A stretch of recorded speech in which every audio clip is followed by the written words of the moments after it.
నమస్తే, నేను మీ కుప్ప పద్మిని. ఇన్నాళ్ళు మీ సపోర్ట్ ని నాకు అందిస్తూ, మీ ప్రేమని నాకు అందిస్తున్న ప్రతి ఒక్కరికి కృతజ్ఞతలు. ఇప్పుడు చూడబోతున్న ఈ వీడియో కూడా ఖచ్చితంగా మీకు ఉపయోగపడుతుంది. లైక్, షేర్ అండ్ సబ్స్క్రైబ్ చేసి మీ ఇష్టాన్ని అలాగే మీ సపోర్ట్ ని నాకు అందించండి. అలాగే ఈ వీడియో పట్ల మీ అభిప్రాయాన్ని కమెంట్ సెక్షన్ లో కమెంట్ చేసి నాకు తెలియజేయండి. నమస్తే, వెల్కమ్ టు అవర్ ఛానల్. నేను పద్మిని. ప్రస్తుతంతో పాటు ఒక కొత్త గెస్ట్ ఉన్నారు, అనుపమ అడుప గారు. ఆవిడ ఒక astrologer, tarot card reader and crystal healer. మరి మాట్లాడదామా? అనుపమ గారు నమస్తే అండి. నమస్తే పద్మిని. అనుపమ గారు, కర్కాటక రాశి వారికి గురువు యొక్క మార్పు అంటే సెకండ్ ప్లేస్ లోకి సహజ ధనస్థానంలోకి వస్తున్నటువంటి గురువు ఎలాంటి రిజల్ట్స్ ఇవ్వబోతున్నారు కర్కాటక రాశి వారికి? ఆల్రెడీ అష్టమ శనితో ఒకంత ఇబ్బందిని అయితే ఫేస్ చేస్తూ ఉన్నారు కర్కాటక లగ్నం వాళ్ళు అవ్వచ్చు, రాశి వాళ్ళు అవ్వచ్చు. మరి గురువు యొక్క మార్పు ఏదైనా మంచి ఫలితాలను ఇవ్వబోతోందా? అటు ఆస్ట్రాలజీ ప్రకారం అలాగే టారో కార్డ్ రీడింగ్ ప్రకారం ఎలాంటి ప్రెడిక్షన్స్ వస్తాయో ఒక్కసారి మీ ద్వారా. కర్కాటక రాశి వాళ్ళకి షష్టాధిపతి భాగ్యాధిపతి గురువు అవుతారు కాబట్టి ఈ ట్రాన్సిట్ వాళ్ళకి లాభస్థానంలో ట్రాన్సిట్ అవుతూ ఉంటుంది. సో కర్కాటక లగ్నం వాళ్ళు ఏంటి అంటే అది మూవబుల్ సైన్ అండ్ లాభస్థానం వచ్చేసరికి వాళ్ళకి బాధక కూడా అవుతుంది. బాధకాధిపతి బాధక కూడా అవుతుంది కాబట్టి, బట్ అది పక్కన పెట్టేస్తే గురు ట్రాన్సిట్ వీళ్ళకి ప్రీవియస్ ఇయర్ ఏదైతే ఇష్యూస్ ఉండినాయో, లాస్ట్ ఇయర్ ఏవైతే ఇష్యూస్ ఉండినాయో, ఎలాంటి ఇష్యూస్ అంటే కెరియర్ కి సంబంధించి ఉండొచ్చు, ఎందుకంటే అష్టమ శని ప్రభావంలో కూడా వీళ్ళు ఉండే కాబట్టి. అందులో ఇప్పుడు రాహు ట్రాన్సిట్ కూడా వీళ్ళకి మీనంలో జరుగుతుంది. అక్కడ మీనం నుంచి పంచమ దృష్టి కూడా క్యాన్సర్ పైన పడుతూ ఉంటుంది కాబట్టి అలా చూసుకున్నా కూడా వీళ్ళకి కొద్దిగా ఇష్యూస్ ఏవైతే మానసికమైన ఒత్తిడి, ఎందుకంటే సాటర్న్ శని మనకి అష్టమ స్థానంలో ఉండి దశమాన్ని కూడా చూస్తూ ఉన్నారు కాబట్టి కెరియర్ కి సంబంధించి కొద్దిపాటి డిస్టర్బెన్సెస్, మానసిక ఒత్తిడి, ఇంటికి సంబంధించి డొమెస్టిక్ పీస్ కూడా లేకపోవడము, ఇవన్నీ కొద్దిగా మనము కర్కాటక రాశి వాళ్ళకి ఆల్రెడీ చూస్తూ ఉన్నాం. సో ఇప్పుడు ఏం జరుగుతుంది అంటే దశమ స్థానంలో ఉన్న గురువు వీళ్ళకి లాస్ట్ ఇయర్ ఇప్పుడు లాభస్థానంలోకి రావడం ఏంటి అంటే, లాస్ట్ ఇయర్ నుంచి ఏవైతే వీళ్ళు కెరియర్ కి సంబంధించి లాంగ్ లాస్టింగ్ ఇష్యూస్ ఏవైతే ఉండినాయో అవన్నీ కొద్దిగా రెజల్యూషన్ వచ్చే ఛాన్సెస్ ఉంటాయి అన్నమాట. షష్టాధిపతి అయ్యి లాభంలోకి వెళ్ళడం అంటే సిక్స్త్ నుంచి సిక్స్త్ కి ఒక కనెక్షన్ ఏర్పడుతుంది కాబట్టి వీళ్ళకి ఎవరైనా తెలియని గుప్త శత్రువులు ఎవరైనా ఉన్నా వాళ్ళు లైమ్ లైట్ లోకి వచ్చే ఛాన్సెస్ ఉంటాయి. శత్రువులతో శత్రువుల పైన వీళ్ళకి పై స్థాయి సిచ్యువేషన్స్ జరిగే ఛాన్సెస్, అంటే విజయం పొందుతారు శత్రువుల మీద. ఈ గురు ట్రాన్సిట్ లో కర్కాటక రాశి వాళ్ళు చాలా ఆఫ్టర్ మేషరాశి కర్కాటక రాశి వాళ్ళకి ఇంకెక్కువ బెటర్ ఆపర్చునిటీస్ అన్నమాట. ఫైనాన్షియల్ గ్రోత్ చాలా బాగుంటుంది, ఎందుకంటే లాభస్థానం అంటే మనకి గెయిన్స్, హోప్స్, విషెస్, మన డిజైర్స్ అని చెప్పేసి ఏవైతే అనుకుంటామో ఈ డిజైర్స్ వాళ్ళకి ఏవైతే ఉంటాయో ఆ డిజైర్స్ అన్ని కూడా ఫుల్ఫిల్ అయ్యే బ్యూటిఫుల్ ఇయర్ అన్నమాట వీళ్ళకి ఇదంతా కూడా. అండ్ 9th లార్డ్ అవ్వడం చేత కూడా వీళ్ళు తీర్థయాత్రలు చేసే ఛాన్సెస్ కూడా ఉన్నాయి. ఏ తిరుపతియో, కాశీయో ఇలాంటి ప్రయాణాలు సడన్ గా ప్లాన్ చేసేసుకొని వెళ్ళిపోవడము, ఫ్యామిలీతో మంచి ఆపర్చునిటీ ఎంజాయ్ చేయడము, ఒక ఫ్యామిలీ గ్యాదరింగ్స్ ఎక్కువ చేయడము, పిల్లలకి సంస్కారాలు ఏవైనా చేయించడము, లేకపోతే ఎవరైనా మ్యారేజ్ అవ్వని వాళ్ళకి ఏవైనా సిచ్యువేషన్స్ ఉండుంటే కనుక ఇవన్నీ సిచ్యువేషన్స్ కూడా వాళ్ళకి క్లియర్ అవుతూ ఉంటాయి అన్నమాట. పెళ్లికి సంబంధించి, కెరియర్ కి సంబంధించి, బిజినెస్ కి సంబంధించి కూడా వీళ్ళకి ఓవరాల్ గా పాజిటివ్ ఉండే ఇయర్ అన్నమాట ఈ గురు ట్రాన్సిట్ వల్ల.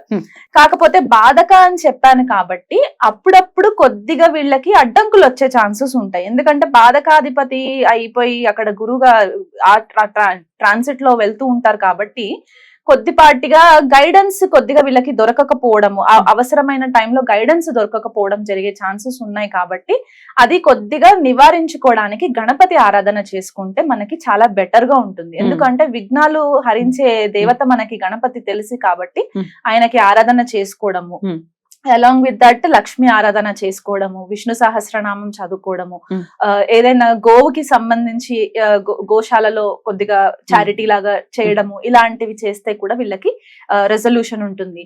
లాంగ్ పెండింగ్ కోర్ట్ కేసెస్ ఏవైనా ఉన్నా అవి కూడా వీళ్ళకి రెజల్యూషన్ ఉంటుంది అన్నమాట.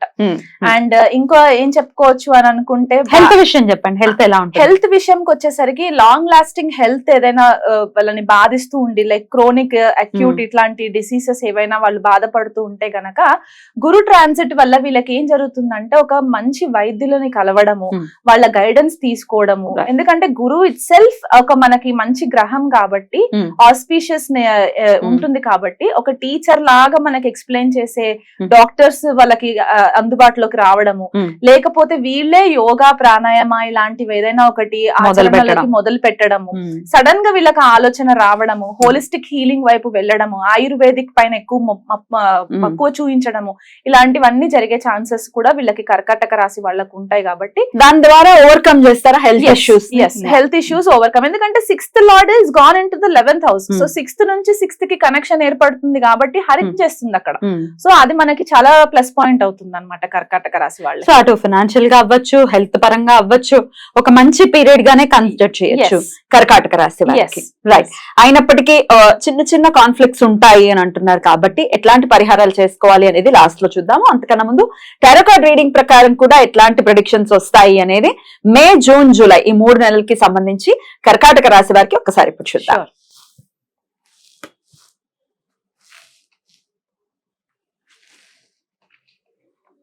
ఓకే, సో వీళ్ళకి 10 of swords, king of swords and 10 of pentacles. So ఇది వరకు వీళ్ళు ఏదైతే ఎనర్జీ లేకుండా హెల్త్ కి సంబంధించి వాళ్ళు ఏదైతే అలసిపోయాము ఇంకా ఫైట్ చేయలేము అని అనుకునే సిచ్యువేషన్స్ చెప్పిందే మళ్ళీ కార్డ్స్ కూడా అట్లాగే వచ్చాయి. I can show it to the camera. Sure. This is 10 of swords. Right. This is king of swords and this is 10 of pentacles. Right. So ఇది ఏంటంటే ఇప్పుడు ఈ పిక్చర్ లో చూస్తుంటే గనక మనకి మనిషి అలసిపోయి సోర్డ్స్ అన్ని పడిపోయి ఒక టైరింగ్ సిచ్యువేషన్ లోకి వెళ్ళిపోవడం అన్నమాట. అలసిపోవడం. సో ఇలా జరిగి పాస్ట్ లో ఇది జరిగింది. This is the past card. So ఇక్కడికి వచ్చేసరికి ఏంటి అంటే ఒక గైడెన్స్ లాగా మనకి ఏదైనా సర్జికల్ ఇష్యూస్ ఏమైనా ఉన్నా అది క్లియర్ అవ్వడము, దాన్ని బట్టి ఏ ఇష్యూస్ అయినా సరే legal battles as said 6th house కి సంబంధించి లీగల్ బ్యాటిల్స్ ఏవైనా ఉన్నా కూడా అవి క్లియర్ చేసుకోవడము, వాక్చాతుర్యం తోటి క్లియర్ చేసుకోవడము, ఇవన్నీ జరుగుతాయి. కాబట్టి వీళ్ళ స్పీచ్ కూడా ఒక సోడ్ లాగా ఉంటుంది అనమాట. ఇప్పుడు ఇక్కడ సోడ్ ఎట్లా ఉందో అట్లాగే స్పీచ్ కూడా అట్లా సోడ్ లాగా వచ్చేసేసి కత్తిలాగా వచ్చేసేసి కట్ చేసేస్తుంది అనమాట. ఇది కృతికాలో ట్రాన్సిట్ కాబట్టి కృతికా నక్షత్ర యొక్క సింబల్ కూడా మనము సిజర్స్, కత్తి అనే చెప్పుకుంటూ ఉంటాం కాబట్టి అలా ఫాస్ట్ గా వచ్చేస్తుంది. ఓవరాల్ 10 of pentacles కార్డ్ ఏంటి అంటే వీళ్ళకి ఓవరాల్ హ్యాపీనెస్ అన్నమాట, abundance. This is the card of abundance. So ఇక్కడ ఏంటి అంటే మనకి ఫైనాన్షియల్ గ్రోత్ చెప్పుకున్నట్టు, ఫ్యామిలీకి పరంగా ఫ్యామిలీకి సంబంధించి కూడా వీళ్ళకి మంచి ప్లస్ పాయింట్స్ రావడము, ఇవన్నీ జరగడము, హెల్త్ కూడా బాగుండడము, బిజినెస్ కూడా ఫ్లరిష్ అవ్వడము. దిస్ ఇస్ బ్యూటిఫుల్ ఫర్ కర్కాటక రాశి. అద్భుతం, అద్భుతం. ఆల్రెడీ అష్టమశనితో బాబు ఏంట్రా స్లో అయిపోయింది లైఫ్ అనుకున్న వాళ్ళకి ఇప్పుడు ఒక మళ్ళీ పుష్ బటన్ స్టార్ట్ లాగా స్టార్ట్ కాబోతుంది ఇయర్. కాబట్టి డెఫినెట్ గా చాలా బ్యూటిఫుల్ గా వెల్కమ్ చేయొచ్చు కర్కాటక రాశి వారు. అయినప్పటికీ గురువు యొక్క అనుగ్రహం ఇంకాస్త పరిపూర్ణంగా, ఎందుకంటే వాళ్ళ గోచార ఫలితాలు ఇవి, గ్రహచారం ఎలా ఉందో తెలియదు. గురువు యొక్క అనుగ్రహం పొందటం కోసం ఎట్లాంటి రెమెడీస్ చేసుకోవచ్చు? వీళ్ళు కుదిరితే దగ్గరలో ఏదైనా నవగ్రహ టెంపుల్స్ ఉంటే గనక అక్కడికి వెళ్ళి ప్రతిరోజు ఆవు నెయ్యి దీపం పెట్టేసి అక్కడ గురుగ్రహానికి ఒక ఆరెంజ్ ఫ్రూట్ వాళ్ళు తీసుకెళ్లి అక్కడ గురుగారి పాదాల దగ్గర పెట్టేసి మంత్లీ ఒక్కసారైనా సరే గురు దానం చేయించడము, ఇట్లాంటివి చేయించుకుంటే ఆ 6th హౌస్ కి సంబంధించిన ఇష్యూస్ ఏవైతే మనకి లాంగ్ లాస్టింగ్ గా వచ్చి ఉన్నాయో అవన్నీ రెజల్యూషన్ అవ్వడానికి మెల్లిమెల్లిగా క్లియర్ అవుతూ వస్తూ ఉంటాయి అన్నమాట. గురుదానం అంటే శనగలు దానం చేయడము, పసుపు క్లాత్ అంటే ఎల్లో కలర్ క్లాత్ ఏదైతే ఉంటుందో కాటన్ ది అది తీసుకొని దాంట్లో శనగలు దానం ఇవ్వడము, 1 కిలో పావు శనగలు దానం ఇచ్చేయడము మంత్లీ వన్స్ కుదిరిన వాళ్ళకి, వాళ్ళ ఫైనాన్షియల్ సిచ్యువేషన్స్ ఎలా ఉన్నాయో చూసుకొని దాన్ని బట్టి. ఇక్కడ ఏం జరుగుతుందంటే మనం ఇది చేయడం వల్ల వాళ్ళకి భాగ్యాధిపతి కాబట్టి భాగ్యం వృద్ధి చెందుతుంది. ఆ భాగ్య వృద్ధి చెంది టారో కార్డ్ ప్రకారం కూడా ఎలాంటి ప్రెడిక్షన్స్ వస్తాయి, ఎలా ఉండబోతుంది అనేది చాలా అద్భుతంగా మాకు వివరించారు. కృతజ్ఞతలు అనుపమ గారు. మరి నెక్స్ట్ ఎపిసోడ్ లో సింహరాశి గురించి మాట్లాడుకుందాం. Thank you so much. నమస్తే అండి.